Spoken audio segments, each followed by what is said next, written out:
বাণিজ্য বীৰ দানবীৰ হিচাপে পৰিচিত সদাগৰ ভোলানাথ বৰুৱাৰ ১০২ সংখ্যক মৃত্যুবাৰ্ষিকী উপলক্ষে কালি তেজপুৰ মহাবিদ্যালয় বাণিজ্য বিভাগৰ উদ্যোগত তথা অসমীয়া ভাষা উন্নতি সাধিনী সভা তেজপুৰ আৰু অসমীয়া ব্যৱসায়ী উন্নয়ন পৰিষদৰ সহযোগত উচ্চ শিক্ষানুষ্ঠানখনৰ চন্দ্ৰমোহন মেধি সভাকক্ষত বাণিজ্য দিৱস পালন কৰা হয়।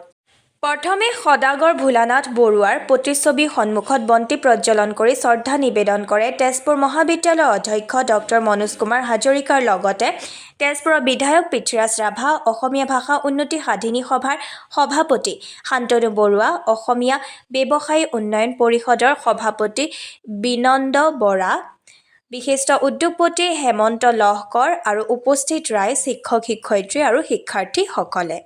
তেজপুৰ মহাবিদ্যালয়ৰ অধ্যক্ষ ডক্টৰ মনোজ কুমাৰ হাজৰিকাই আদৰণি ভাষণ প্ৰদান কৰা অনুষ্ঠানটিত বিধায়ক পৃথ্বীৰাজ ৰাভাই প্ৰদান কৰা বক্তব্যত ৰাজ্য চৰকাৰে ৩০ মে' দিনটো ৰাজ্যত চৰকাৰীভাৱে বাণিজ্য দিৱস পালন কৰাৰ ওপৰত পৃষ্ঠপোষকতা কৰে। তেজপুৰৰ সমগ্ৰ অসমৰ এখন অগ্ৰণী মহাবিদ্যালয় তেজপুৰ মহাবিদ্যালয়ৰ প্ৰজন্ম আৰু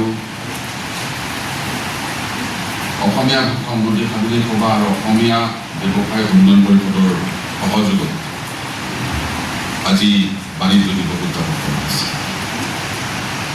এই বাণিজ্য দিৱস বুলি দিশাৰ কথা কোৱা হৈছে। আজিৰ বা কেইবছৰমান আগতে অসমীয়া ভাষা উন্নতি সাধিনী সভাৰ সহযোগত নেতৃত্বত পোনপ্ৰথমবাৰৰ বাবে আমাৰ কলিবাৰীৰ বান থিয়েটাৰৰ বাকৰিত উদযাপন কৰা হৈছে। ভোলানাথ বৰুৱাৰ বাণিজ্যৰ বিষয়ে ক'বলৈ গ'লে বহুত দীঘলীয়া হ'ব। ১৮৫৩ চনত পুৰণিগণত জন্ম লাভ কৰিলে আৰু ১৯২৩ চনত মৃত্যুবৰণ কৰিলে। এই সময়ছোৱাত অকল পুৰণিগুদামেই নহয়, নগাঁও জিলাই নহয়, অকল অসমেই নহয়, কলিকতা পৰ্যন্ত আৰু কলিকতাৰ পৰা ওলাই গৈ ভাৰতৰ বিভিন্ন ঠাইত বাণিজ্য বিস্তাৰ কৰিছিল আৰু বাণিজ্য বিস্তাৰ কৰাৰ লগে লগে তেখেতৰ ডাঙৰ স্বভাৱ আছিলে দান দিয়া স্বভাৱ। আপোনাৰ আচৰিত হ'ব, সেইখিনি সময়তে কাশী হিন্দু বিশ্ববিদ্যালয়ত ১,২০,০০০ টকা দান দিছিল। মানে সেইখিনি সময়ত যদি ১,২০,০০০ টকা হয়, আজি কিমান কোটি টকা তেওঁ দান দিছিল কাশী হিন্দু বিশ্ববিদ্যালয়ত। অকল কাশী হিন্দু বিশ্ববিদ্যালয় নহয়, বালিগঞ্জৰ পৰা আৰম্ভ কৰি মানে পশ্চিমবংগৰ পৰা আৰম্ভ কৰি, উৰিষ্যাৰ পৰা আৰম্ভ কৰি, বিহাৰৰ পৰা আৰম্ভ কৰি, উত্তৰ প্ৰদেশৰ পৰা আৰম্ভ কৰি অসমলৈকে সৰু ডাঙৰ দুৰ্গা পূজা থলীৰ পৰা, দুৰ্গা পূজা কমিটিৰ পৰা আৰম্ভ কৰি, শিক্ষানুষ্ঠানৰ পৰা আৰম্ভ কৰি বহুত অনুষ্ঠান প্ৰতিষ্ঠানত তেওঁ দান বৰঙণি পায়। উল্লেখ্য যে এই বাণিজ্য দিৱস উদযাপন অনুষ্ঠানটো নিৰ্দিষ্ট বক্তাৰূপে দৰং মহাবিদ্যালয় বুৰঞ্জী বিভাগৰ মুৰব্বী অধ্যাপক ডক্টৰ কণকণ ডেকাই অংশগ্ৰহণ কৰে। ডক্টৰ ডেকায়ে ভাষণ প্ৰসংগত আহোম ৰাজত্ব দিনত মোমাই তামুলী বৰফুকনে কেনেদৰে গাঁওসমূহ স্বনিৰ্ভৰশীল হ'ব পাৰিছিল আৰু ৰাজহুৱাভাৱে পুঁজি গঠন কৰিব পাৰে সেই সন্দৰ্ভত আলোকপাত কৰে। গতিকে কি হ'ল যে সেই যুগ এটা দীঘলীয়া সময় জুৰি প্ৰায় ৬০০ বছৰ জুৰি অসমত কি হ'ল লাহে লাহে যিটো টকাৰ প্ৰচলন, আমি যিটো কওঁ মুদ্ৰা, কেছ মানিৰ যিটো প্ৰচলন সেইটো নাইকিয়া হৈ গ'ল আৰু যাৰ ফলত কি হ'ল যে স্থানীয়ভাৱে ইয়াতে এটা পুঁজি গঠন প্ৰক্ৰিয়া, পুঁজিৰ গঠন প্ৰক্ৰিয়াটো এটা সামাজিক প্ৰক্ৰিয়া, ছ'চিয়েল প্ৰচেছ বুলি কয়। হঠাতে পুঁজি গঠনৰ প্ৰক্ৰিয়াটো গঢ়ি নুঠে, তাৰ কাৰণে এটা দীঘলীয়া সময়ৰ প্ৰয়োজন হয়। কিছুমান মানুহৰ হাতলৈ ধন আহিব লাগিব, সেই ধন তেওঁলোকে পুঞ্জীভূত হোৱাৰ পিছত সেই ধন তেওঁলোকে উৎপাদনমূলক কামত খৰচ কৰিব লাগিব, যাক আমি পুঁজি বুলি কওঁ। তো ফলত অসমৰ অৰ্থনীতিত সেই এটা পৰিঘটনা ঘটিছিলে। তো মই এই কথাখিনি কিয় ক'লোঁ, কাৰণ এনেকুৱা এটা পৰিৱেশ যিটো ব্ৰিটিছ পুঁজি গঠনৰ কাৰণে বিশেষ একো ব্যৱস্থা নল'লে বা অসমীয়া মানুহৰ মাজত যে ব্যৱসায়িক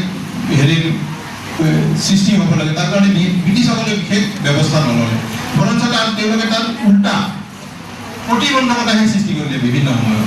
তো কিছু সময় আগতে আমাৰ শান্তনু বৰুৱাদেৱে ইয়াতে কৈ গৈছে যে মণিৰাম দেৱানৰ কথা, যে মণিৰাম দেৱানে তেতিয়াই তেওঁ ব্যৱসায়ত হাত দিছিলে, তেওঁ ব্যৱসায় গঢ়ি তুলিব বিচাৰিছিল।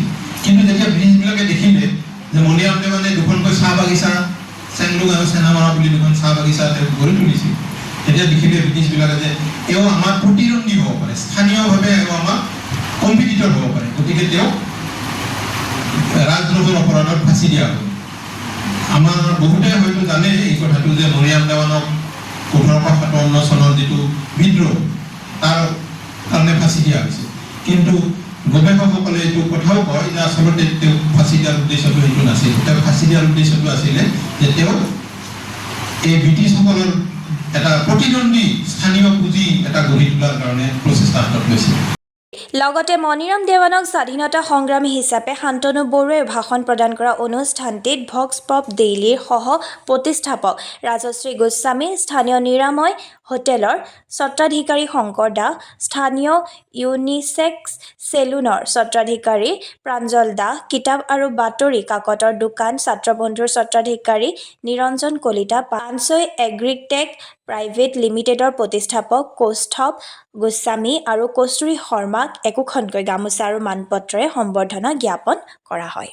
আচলতে আমি এবাৰ পোনপ্ৰথমবাৰ তেজপুৰ মহাবিদ্যালয় বাণিজ্য বিভাগৰ উদ্যোগত বাণিজ্য দিৱস উদযাপন কৰা হৈছে। ইয়াৰ মূল কথাটো হৈছে যে আমাৰ যিখন নৱপ্ৰজন্ম, ভৱিষ্যত প্ৰজন্ম, তেওঁলোকে যাতে ব্যৱসায় বাণিজ্যৰ প্ৰতি আকৃষ্ট হয়।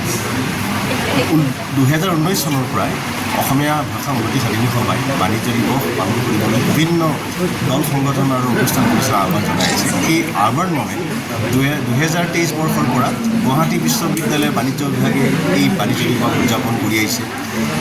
যোৱা 2024 বৰ্ষৰ পৰা দৰং মহাবিদ্যালয় বাণিজ্য বিভাগে বাণিজ্য দিৱস উদযাপন কৰি আছে। যোৱা বছৰৰ পৰা কটন বিশ্ববিদ্যালয়ে বাণিজ্য দিৱস পালন কৰি আহিছে আৰু লগতে অসমৰ বিভিন্ন জেগাত যিখিনি আমাৰ জ্ঞাত তাৰ বাহিৰেও বহুতো জেগাত আমি গম পাইছোঁ প্ৰায় 150ৰো অধিক ব্যৱসায়িক প্ৰতিষ্ঠান বা অনুষ্ঠান প্ৰতিষ্ঠানে আজিৰ দিনটো 30 মে' তাৰিখে সদাগৰ ভোলানাথ বৰুৱাদেৱৰ মৃত্যু বাৰ্ষিকী হিচাপে এই বাণিজ্য দিৱস উদযাপন কৰি আহিছে।